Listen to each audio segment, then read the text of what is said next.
Who is this that darkeneth counsel by words without knowledge? Gird up thy loins now like a man, for I will demand of thee, and thou shalt answer me. Thus speaks the voice from the whirlwind, challenging the limits of mortal understanding concerning the divine will and wisdom. These words herald one of the most profound narratives of faith, suffering, and redemption, the story of Job. Long ago, in the land of Uz, there dwelt a man named Job.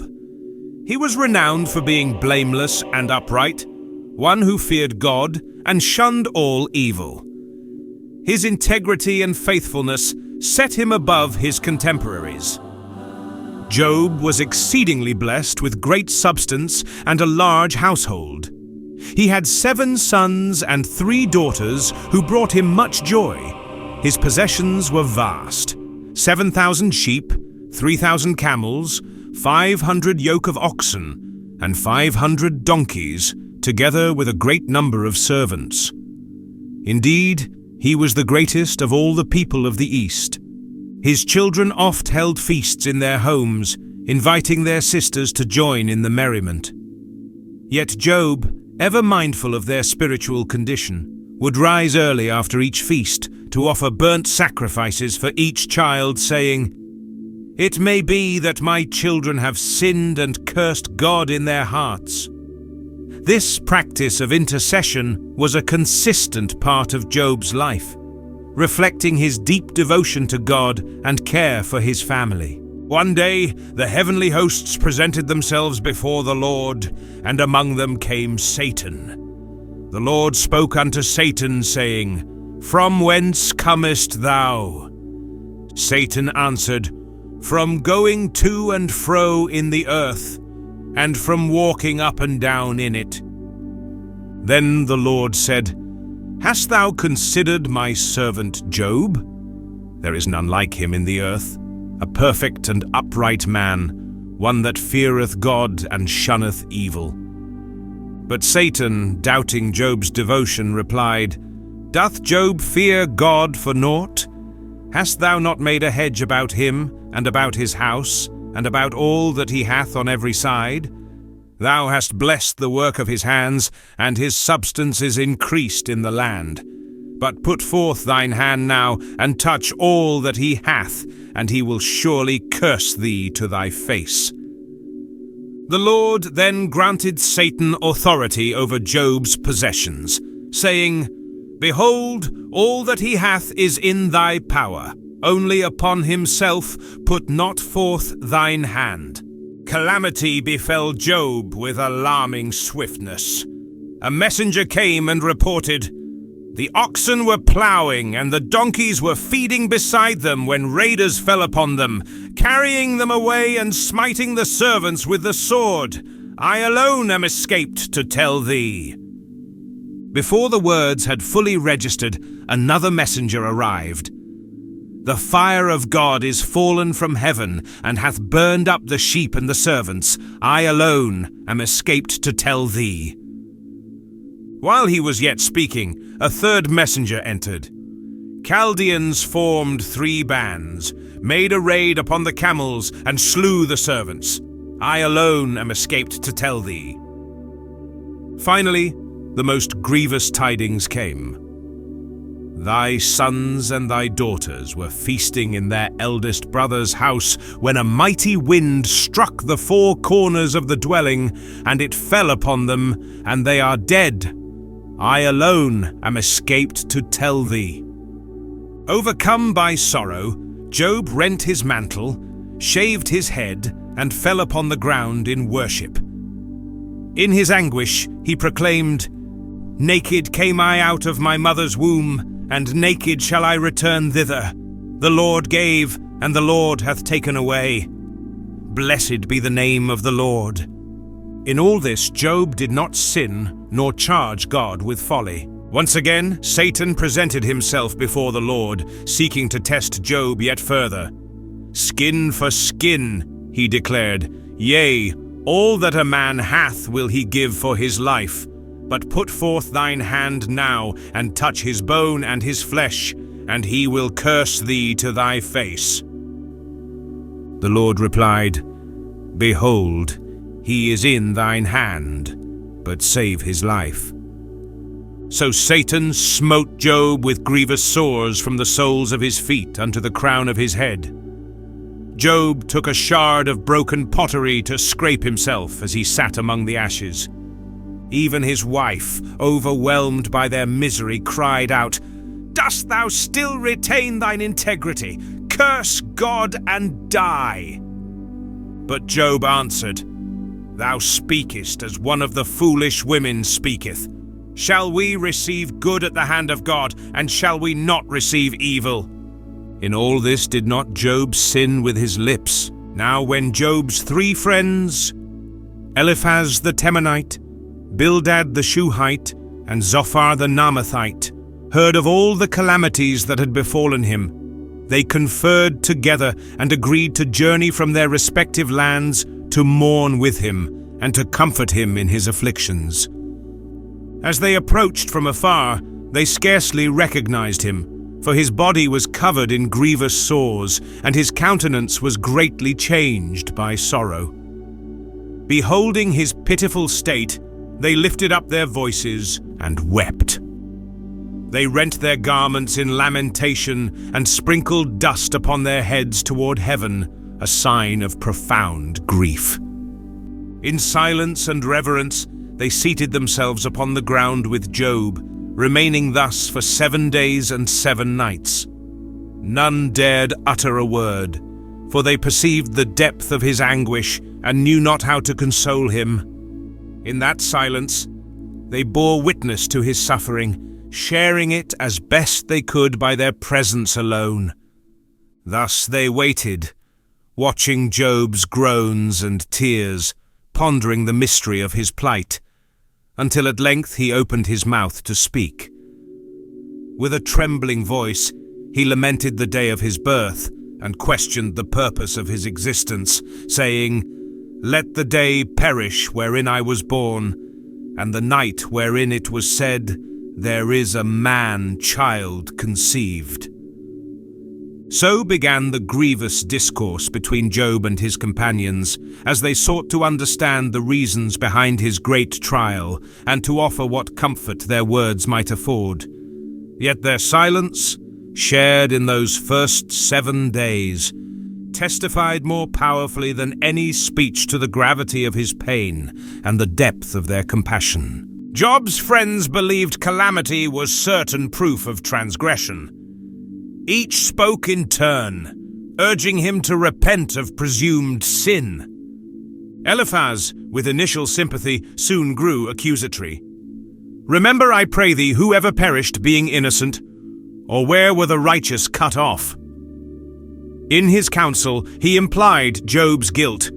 He spoke of visions granted unto him, and warned that no mortal is pure before God.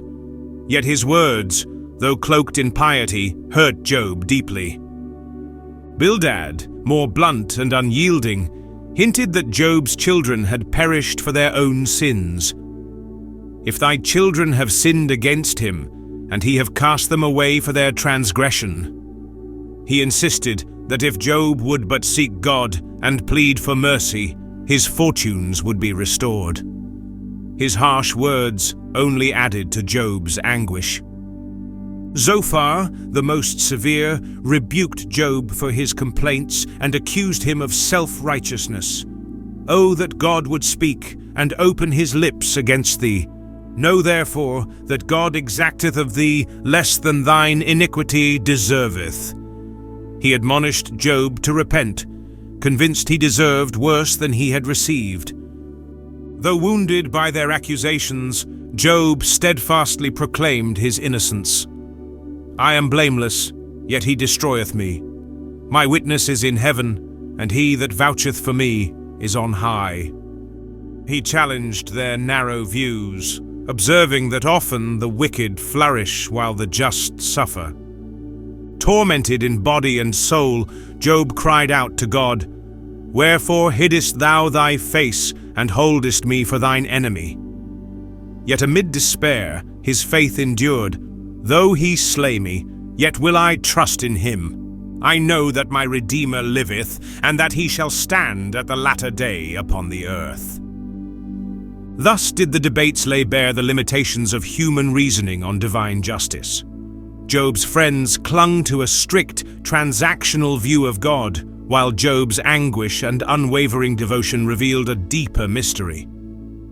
Through these heated exchanges, Job's grief was made plain, even as he held fast to his trust in God's ultimate righteousness. At length, the Lord answered Job from out of the whirlwind, demanding, "Where wast thou when I laid the foundations of the earth? Declare if thou hast understanding. Who hath laid the measures thereof, if thou knowest? Or who hath stretched the line upon it? Whereupon are its foundations fastened? Or who laid its cornerstone, when the morning stars sang together, and all the sons of God shouted for joy?" By such questions, God illustrated his sovereignty over all creation. He continued, "Hast thou commanded the morning since thy days began, and caused the dawn to know its place? Canst thou bind the sweet influences of Pleiades, or loose the bands of Orion? Canst thou bring forth Mazzaroth in his season? Or canst thou guide Arcturus with his sons?" Moving from the grandeur of the heavens to the wilderness of the earth, the Lord asked, "Knowest thou the time when the wild goats of the rock bring forth? Canst thou mark when the hinds do calve? Who provideth for the raven his food, when his young ones cry unto God, and wander for lack of meat?"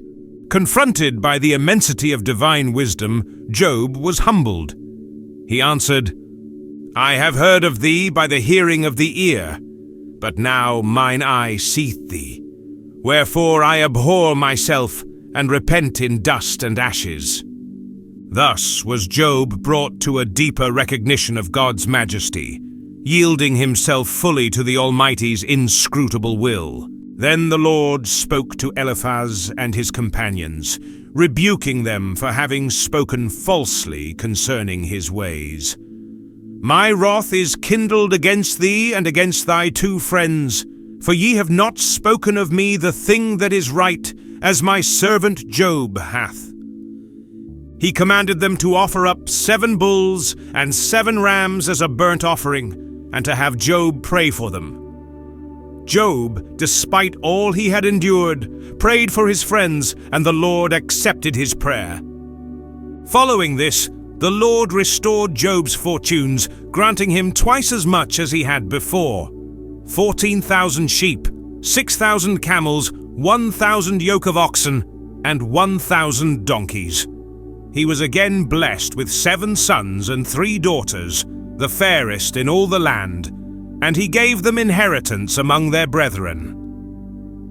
Job lived 140 years thereafter, beholding his children and his children's children unto the 4th generation. He died, old and full of days, leaving behind a testimony of unwavering faith, patience in suffering, and the sovereignty of God. The story of Job remains a timeless witness to the depths of faith amid trials, the majesty of the Almighty's purposes, and the mystery of his justice. In times of affliction or doubt, we behold in Job an enduring lesson. Even in the darkest trials, trust in God is our surest refuge and hope. Yet beyond its moral teachings, the story of Job also reminds us of the limitations of human wisdom. His friends sought to explain his suffering through their narrow views of divine justice, yet they were ultimately rebuked. Job himself, though faithful, questioned God, yearning for understanding. It was only when God spoke that Job grasped the grandeur of the Almighty's wisdom, beyond the scope of human reasoning. This narrative also serves as a testament to divine restoration. Though Job endured unspeakable loss and suffering, he was ultimately vindicated. His trials, rather than being mere punishment, became a means through which his faith was refined, His understanding deepened, and his relationship with God strengthened. It demonstrates that suffering, though mysterious, is not without purpose in the hands of the Almighty. Thus, Job's story is not only about endurance, but about transformation. It is about a journey from faith to deeper faith, from questioning to revelation, from loss to divine restoration. His story continues to inspire those who endure suffering, affirming that faith in God's wisdom and sovereignty is never in vain.